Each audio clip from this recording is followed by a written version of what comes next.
গেল রোজার ঈদেই পোস্টার প্রকাশ করে জঙ্গলি সিনেমা মুক্তির আগাম বার্তা দিয়ে রাখেন অভিনেতা সিয়াম আহমেদ। এরপর নির্মাতা এম রাহিম জানান, ঈদুল আজহায় প্রেক্ষাগৃহে সিনেমাটি মুক্তি পাচ্ছে। কিন্তু হঠাৎ করে ঈদে মুক্তির মিছিল থেকে নিজেদের সরিয়ে নিয়েছেন জঙ্গলি। নির্মাতা এম রাহিম কারণ হিসেবে বলেন, টানা শুটিং করেছি আমরা।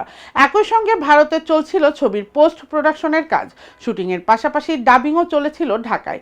মে মাসে আউটডোরে শুটিংয়ের সময় প্রচণ্ড গরমে ইউনিটের অনেকেই অসুস্থ হয়ে পড়েন। তবু আমরা কঠোর পরিশ্রম চালিয়ে গেছি। সবশেষ ঘূর্ণিঝড় রিমালের প্রভাবে শুটিং বন্ধ রাখতে হয় আমাদের। পুরো একটি সেট ঝড়ে ভেঙে যায়। প্রকৃতির ওপর তো আর কারোর নিয়ন্ত্রণ নেই। দর্শকদের যে সিনেমা আমরা উপহার দিতে চাই সেই কোয়ালিটি অর্জন করা সম্ভব হবে না। সেই কারণে এই পিছিয়ে যাওয়া। শান সিনেমা দিয়ে চলচ্চিত্রের নির্মাতা হিসেবে অভিষেক হয়েছিল এম রাহিমের। প্রথম ছবি মুক্তির 2 বছর পর দ্বিতীয় সিনেমা নির্মাণে নেমেছিলেন তিনি।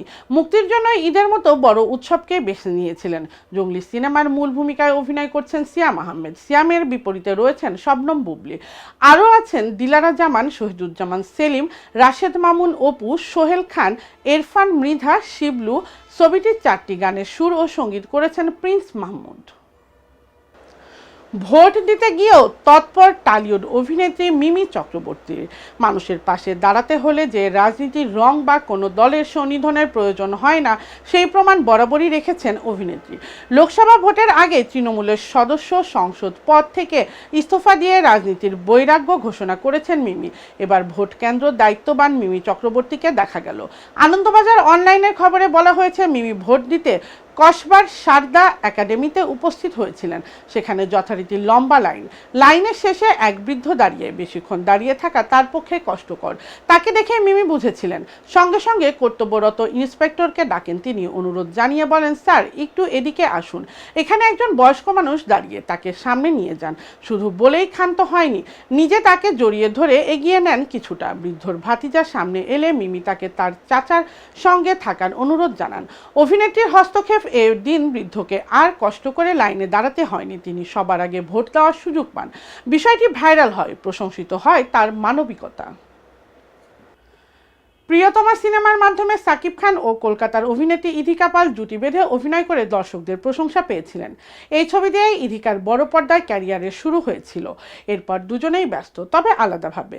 এক হওয়া হয়নি নতুন কোনো কাজে। নতুন খবর হলো, ফের এক সিনেমায় দেখা যাবে সাকিব ও ইধিকাকে। বরবাদ শিরোনামের সিনেমাটিতে নির্মাণ করতে যাচ্ছেন নাট্য পরিচালক মেহেদী হাসান হৃদয়। সিনেমাটির সঙ্গে সংশ্লিষ্ট একাধিক সূত্র এই তথ্য নিশ্চিত হওয়া গেছে। সূত্রগুলোর দাবি, সেপ্টেম্বর থেকে ভারতের রামুজি ফিল্ম সিটিতে শুরু হবে শুটিং। সাকিব ইধিকা ছাড়াও সিনেমাটির একটি গুরুত্বপূর্ণ চরিত্রে কাজ করেছেন মিশা সওদাগর।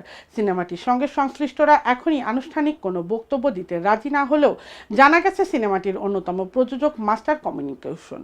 প্রসঙ্গত, গেল বছর ঈদে মুক্তি পায় তরুণ পরিচালক হিমেল আশরাফ পরিচালিত সিনেমা প্রিয়তমা। সিনেমাটি সাকিব খানের সঙ্গে ছিলেন কলকাতার অভিনেত্রী ইধিকা পাল। এই সিনেমা দিয়েই বড় পর্দায় অভিষেক ঘটে এই অভিনেত্রীর। প্রথম সিনেমাতেই জনপ্রিয়তার তুঙ্গে ওঠে সাকিব ও ইধিকা জুটি। তারপর বাংলাদেশের কবি নামের এক সিনেমায় শরীফুল রাজের বিপরীতে অভিনয় করেছেন ইধিকা পাল।